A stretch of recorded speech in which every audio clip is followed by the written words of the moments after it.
आज 20 जून सन 1948 को गांधी पार्क में दिल्ली निवासी लाखों की संख्या में एकत्रित होकर स्वतंत्र भारत के प्रथम गवर्नर जनरल लॉर्ड माउंटबेटन को इंग्लैंड वापस जाने से पहले हार्दिक प्रेम के साथ अंतिम बधाई दे रहे हैं। होनी हो के रहती है। भारत को स्वतंत्र होना था और वो हो के रहा, किंतु इसका यश किसे मिला? लॉर्ड माउंटबेटन को। इन्होंने ऐसी दूरदर्शिता, बुद्धिमत्ता और कुशल परायणता के साथ बर्तानिया की तरफ से भारतवासियों को उनकी स्वतंत्रता सौंपी कि वो सैकड़ों वर्ष की शत्रुता को पल मात्र में भूलकर बर्तानिया के मित्र बन गए। यही कारण था जो इन्हें भारत का पहला गवर्नर जनरल बनाकर भारत के नेताओं को पछताना नहीं पड़ा।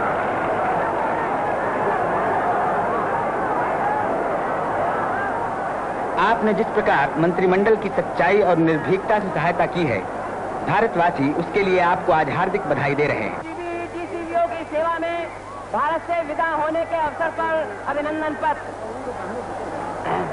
आजाद हिंद के पहले गवर्नर जनरल महोदय, आज इस ऐतिहासिक नगर के निवासियों की ओर से आपको विदाई देते हुए हमारे हृदयों में जिन विचित्र भावों की उथल पुथल मच रही है, उनको शब्दों में व्यक्त करना हमारे लिए बहुत कठिन हो रहा है। भारत के इतिहास में हमारे इस प्यारे नगर का बड़ा महत्वपूर्ण स्थान रहा है। हजारों वर्षों से यह इस देश की राजधानी रहा है और इस 15-20 मील के घेरे में कई बार उजड़ा और बसा है।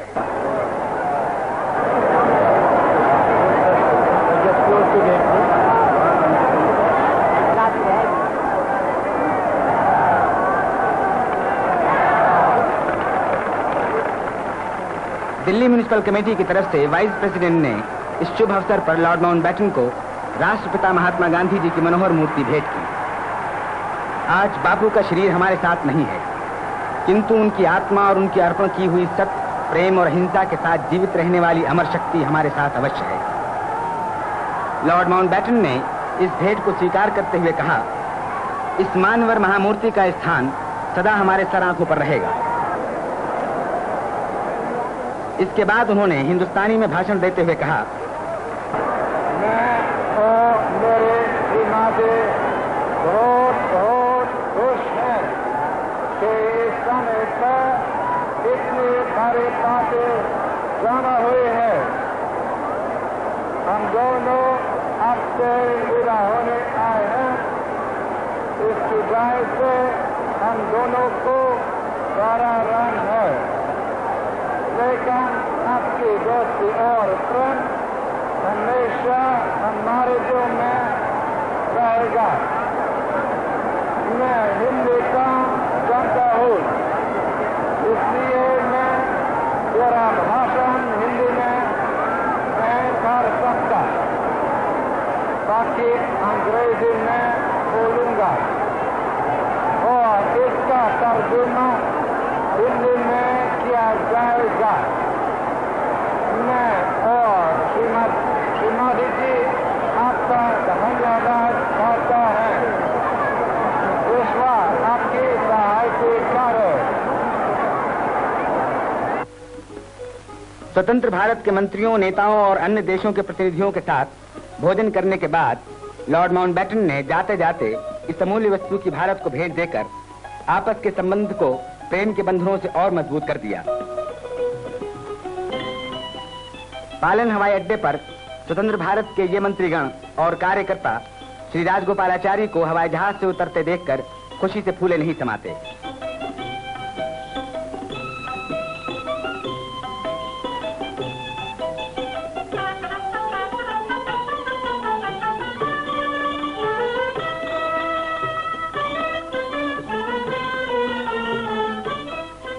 पंडित जवाहरलाल नेहरू बढ़कर राजा जी से मिले और उन्हें साथ लेकर प्रसन्नता पूर्वक एक एक का परिचय देने लगे।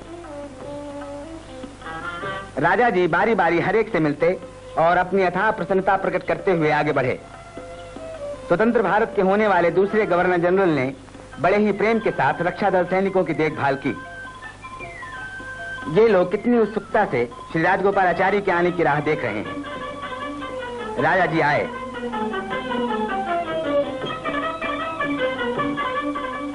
सभी प्रसन्न हो गए।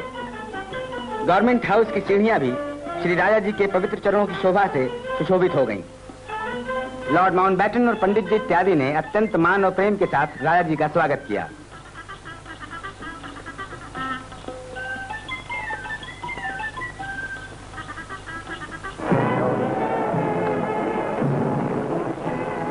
जून सन 1948 की सुबह को स्वतंत्र भारत के पहले गवर्नर जनरल लॉर्ड माउंटबेटन अपने कर्तव्य बंधन से मुक्त होकर परिवार समेत इंग्लैंड जाने के लिए गवर्नमेंट हाउस के बाहर आए।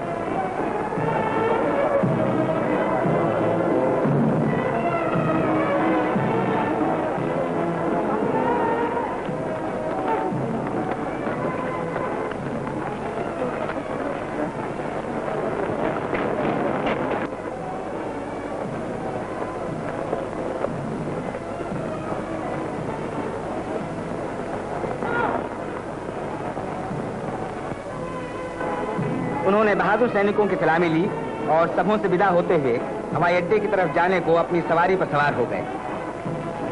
ये देखकर सबों का दिल खुश होने पर भी हर एक की आंखों से आंसू निकल पड़े।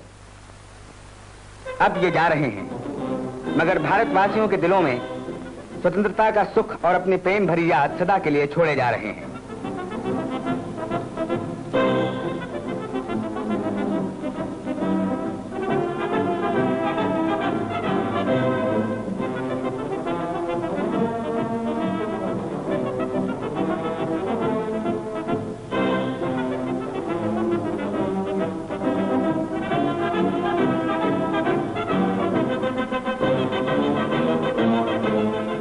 लॉर्ड माउंटबेटन पालन हवाई अड्डे पर रक्षा दल सैनिकों को अंतिम बार प्रेम दृष्टि से देखते हुए अपने देश इंग्लैंड की तरफ वापस जाने को अत्यंत बेचैन हैं।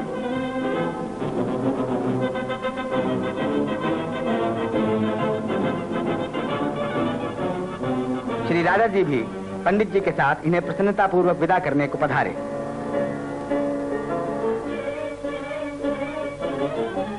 लॉर्ड माउंटबेटन कितनी खुशी के साथ मंत्रियों और कार्यकर्ताओं से विदा हो रहे हैं। सच है, अपने प्यारे देश को वापस जाने की खुशी किसे नहीं होती।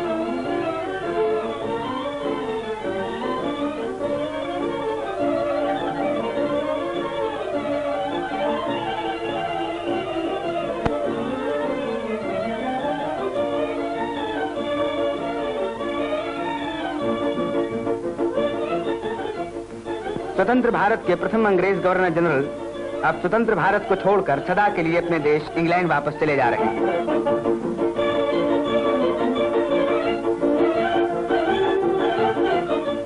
ये वही गवर्नमेंट हाउस है जो अब से पहले सदा विदेशी गवर्नर जनरल का निवास स्थान था, मगर आज वही गवर्नमेंट हाउस देसी गवर्नर जनरल का विश्राम भवन बन रहा है। श्री राजा जी ने जनता और ईश्वर को साक्षी करके अपने कर्तव्य का सत्य और प्रेम के साथ पालन करते रहने की प्रतिज्ञा की।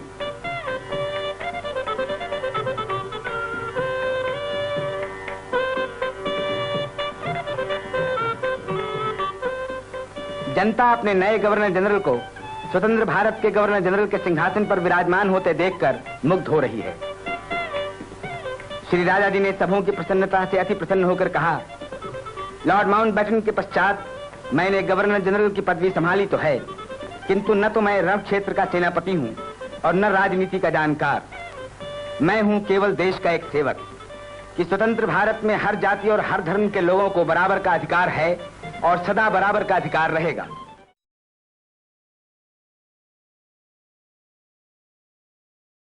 के गवर्नर जनरल श्री राजगोपालाचारी गांधी मैदान की ओर जा रहे हैं। जनता इनके दर्शनों के लिए हजारों की संख्या में रास्ते पर जमा है। दिल्ली म्युनिसिपैलिटी की ओर से राजा जी को अभिनंदन पत्र भेंट करते हुए डॉक्टर युद्धवीर सिंह ने कहा कि ऐसे समय जब राष्ट्रपिता पूज्य बापू का साया हमारे सर से अचानक उठ गया, आपका गवर्नर जनरल का पद ग्रहण करना भारतवासियों के लिए बड़े सौभाग्य की बात है। श्री राजगोपालाचारी ने नगरवासियों को धन्यवाद देते हुए कहा कि हमें भाई भाई बनकर रहना चाहिए। हमें आजकल जिन कठिनाइयों का सामना करना पड़ रहा है, इससे पहले किसी सत्ता ने ऐसी कठिनाइयों का सामना नहीं किया, लेकिन ईश्वर की सहायता से हमें प्रत्येक परीक्षा में सफलता मिली है। पंडित नेहरू ने नगरवासियों को बताया कि राजा जी को बापू की सुसंगत का सौभाग्य और सार्वजनिक जीवन का अपूर्व अनुभव प्राप्त है, इसलिए हमें इनके दिखाए हुए मार्ग पर चलना चाहिए।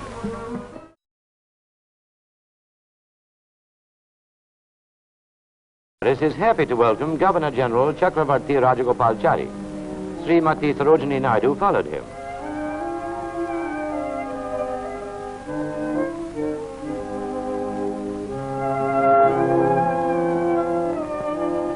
The Hindu University conferred on him, Premier Pant, and Babu Purushottam Das Tandon, the honorary degree of Doctor of Laws.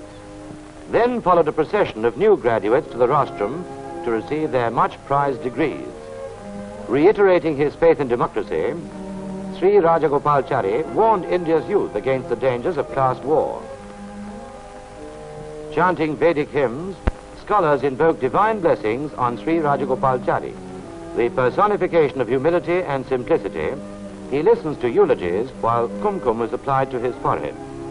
He assured the Pandits that their interests were safe in the hands of the new government.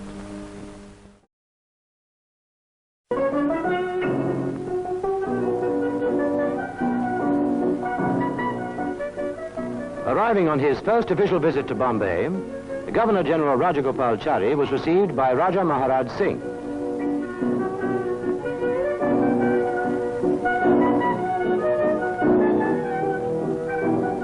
Ministers, high-ranking military and civilian officials, and leading citizens were introduced.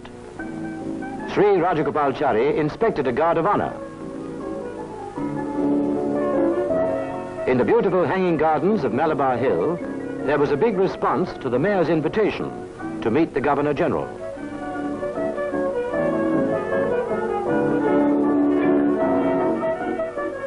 The civic address made special mention of Sri Rajagopalachari's rare courage of his convictions.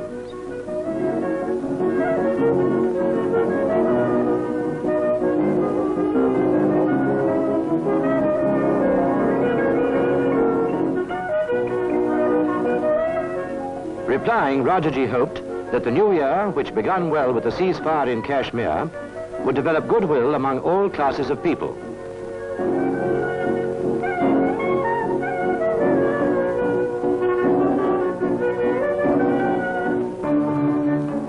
In Pune, Lieutenant General Rajendra Singh Ji, GOC Southern Command, welcomed Sri Rajagopalachari amongst distinguished people.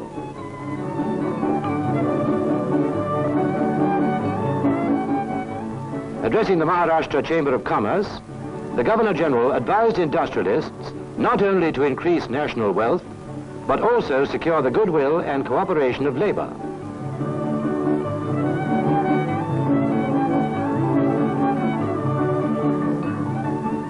At the civic reception, he recalled the courage of Lokmanya Tilak, the statesmanship of Gokhale, and the influence of Kelkar. Back in Bombay, the Governor General attended a special parade of the Home Guards.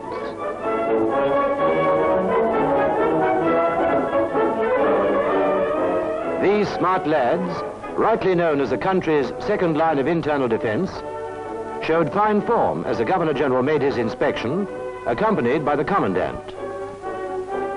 He spoke to them on the importance of orderly growth and disciplined living.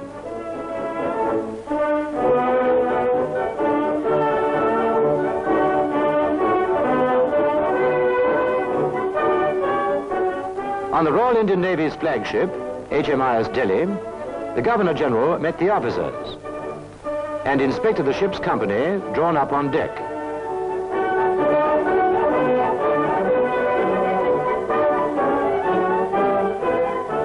He thanked the officers and ratings for their warm welcome and wished them good luck.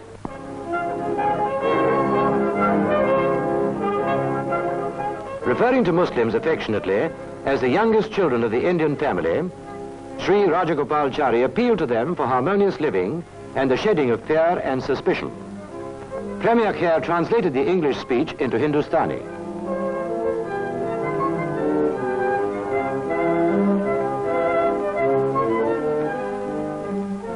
The highlight of the Governor General's 3-day crowded program was a garden party given by the Governor and Lady Maharaj Singh. Over 1,000 guests from all walks of life, diplomatic representatives, high-ranking military officers, businessmen and leading citizens were present.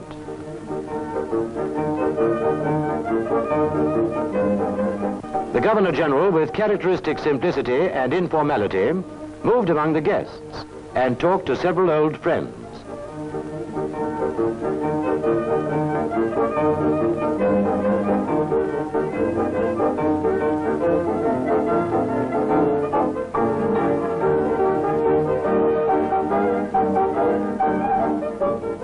A pleasant evening was spent by all in the luxurious gardens of Government House, overlooking the sea.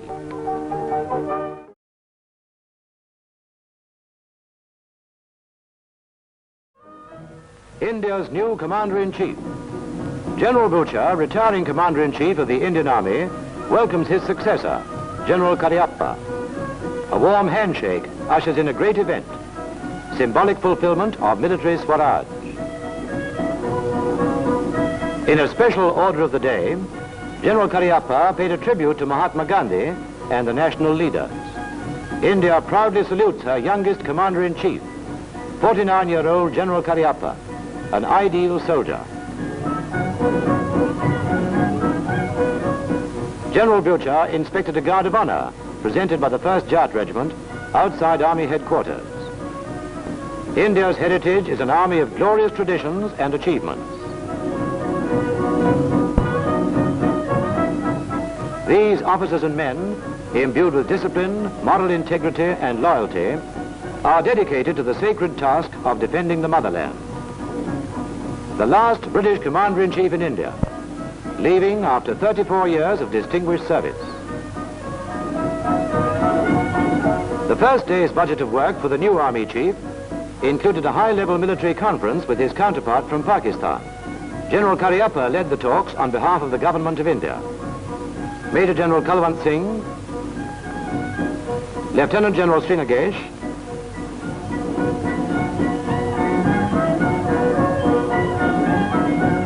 and Lieutenant Colonel Kapila were also there. Representing Pakistan were the Commander-in-Chief, General Sir Douglas Gracie, Brigadier Sher Khan, and Lieutenant Colonel Wilson. In a friendly atmosphere of give and take, the Kashmir ceasefire order was confirmed, and a mutually accepted plan for the first phase of truce operations quickly concluded. Agreement was also reached on the exchange of prisoners.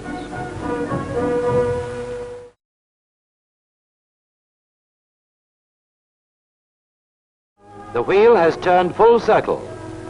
With Swaraj, India bids fair to regain the commerce of the seas.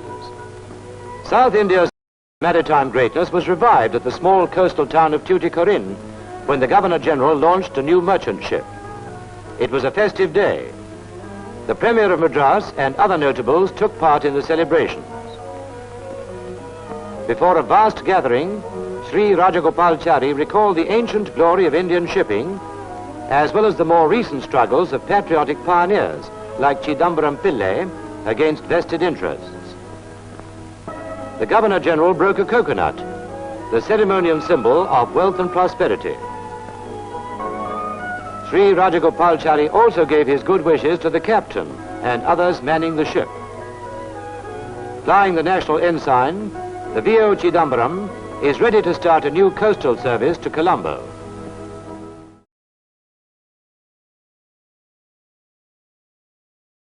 Big event of Republic Day is the presidential procession.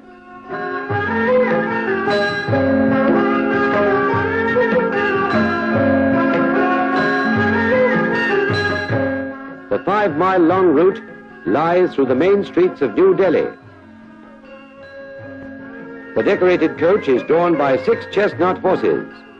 Nearly 1 million people occupy every vantage point to greet the president.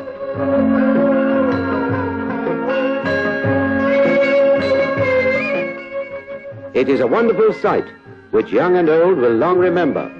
The ceremony is simple and devoid of ostentation. Festoons, bunting and arches give a welcome from everywhere.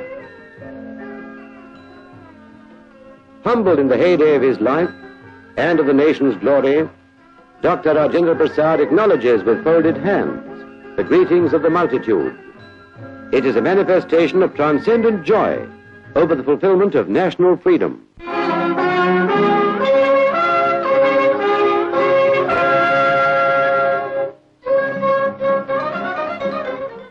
As the state procession enters the Irwin Stadium, a fanfare of trumpets is sounded.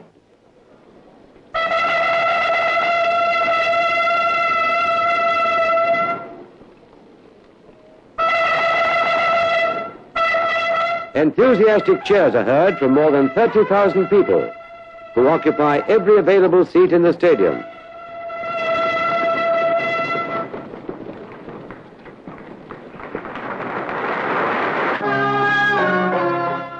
The President is received by the Defence Minister, Sardar Baldev Singh. The chiefs of the three services are presented to the President.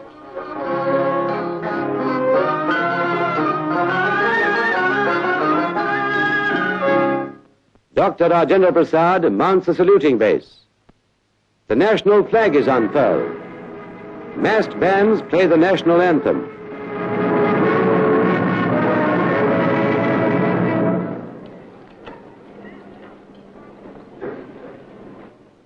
Standing in a brightly painted jeep, the President, Dr. Rajendra Prasad, inspects the military parade.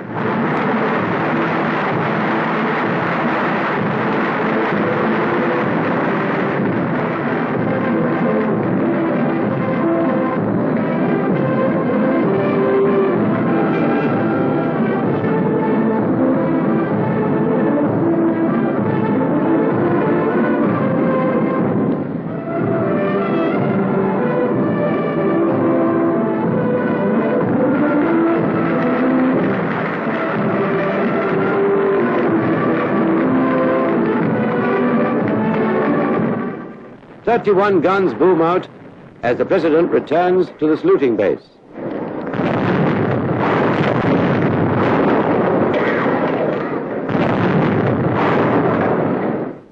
The men assembled on parade fire a feu de joie, each volley followed by the national anthem.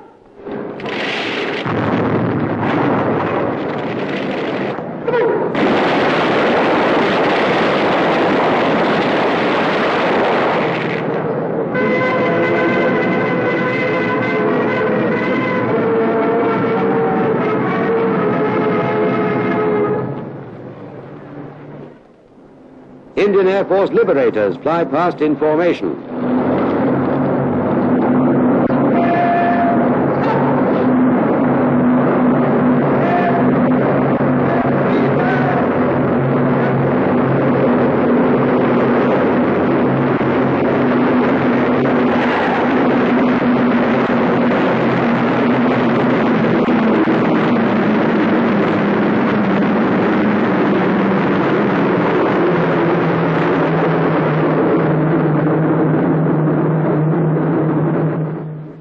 The various units then march past.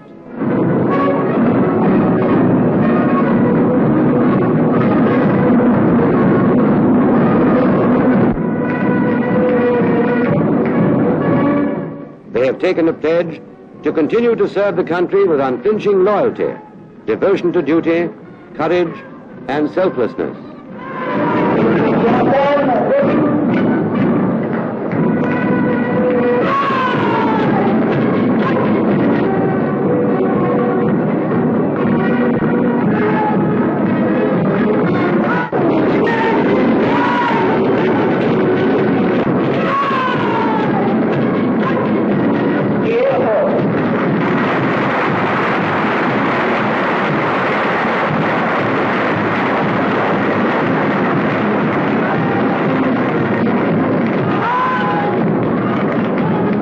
They are the defenders of the state, the Republic of India.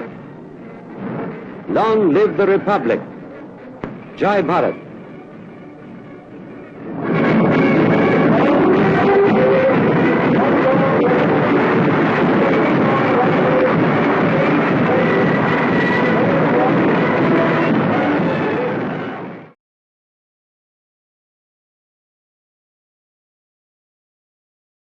The inauguration of the Republic entered a 2-centuries-old office, that of the Governor-General of India.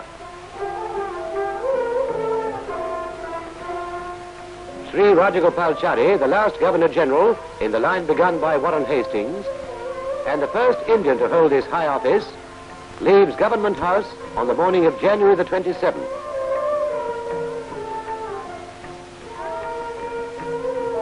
The departure leaves a void in the hearts of the Prime Minister and members of the Cabinet. His mature wisdom and simple dignity have been of inestimable value during a difficult and formative period of India's history. Eager crowds gather at Palam Aerodrome to see him off. Sri Rajagopalachari's intellectual eminence and statesmanship endeared him to the diplomatic corps.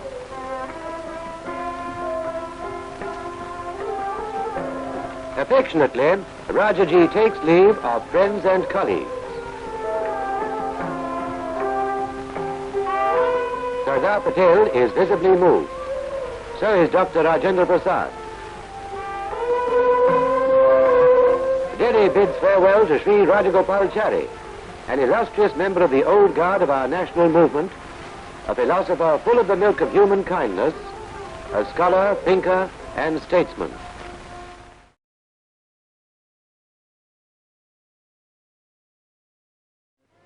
At a simple ceremony at Government House in Delhi on the 6th of May, the President administered the oath of office to the members of the reconstituted Central Cabinet. Dr. Rajendra Prasad first administered the oath of office to Pandit Jawaharlal Nehru. The Prime Minister afterwards signs the roll of ministers. The oath of office is also administered to Sardar Vallabhbhai Patel, the Deputy Prime Minister. The Cabinet had to be reconstituted under the provisions of the new Constitution.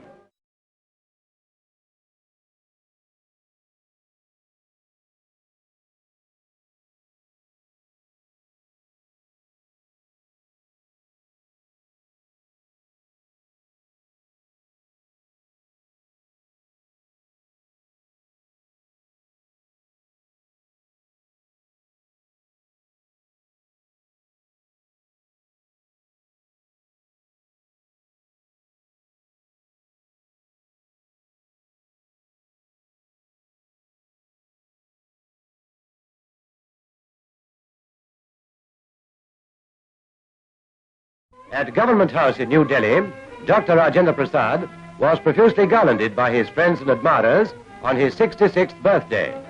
The Prime Minister presented him with a bouquet of fresh flowers. Messages felicitating the President on his birthday were received from all over India. In honor of his birthday, a special parade was held by his bodyguard in front of Government House. Dr. Rajendra Prasad is one of the elder statesmen of India. He owes his high position to his devoted service to the nation. His quiet dignity and unassuming manners have won for him the esteem and affection of millions of his countrymen.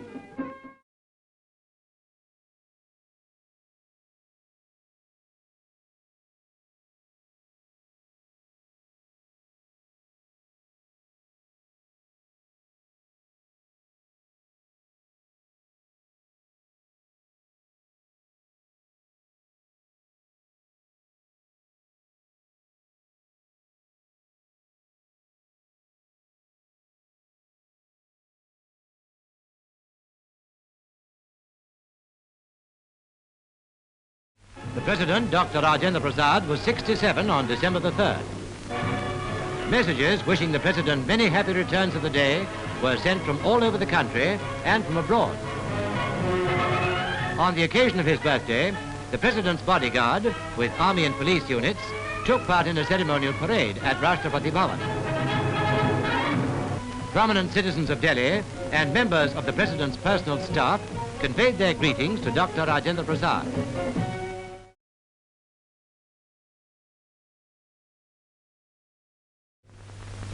The captain of the New Zealand cruiser Bellona was received by the President, Dr. Rajendra Prasad, at Rashtrapati Bhavan in New Delhi.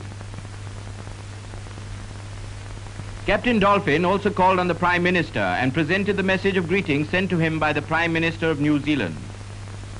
Mr. Nehru acknowledged the greetings and expressed his thanks for the cooperation extended by New Zealand to India.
The President drives in state from Rashtrapati Bhavan, New Delhi to Parliament House to inaugurate the budget session of Parliament. Dr. Rajendra Prasad is received by the Speaker of the House of the People and Chairman of the Council of States. In his opening address to the joint session of both houses, the President reviews national and international events during the past year.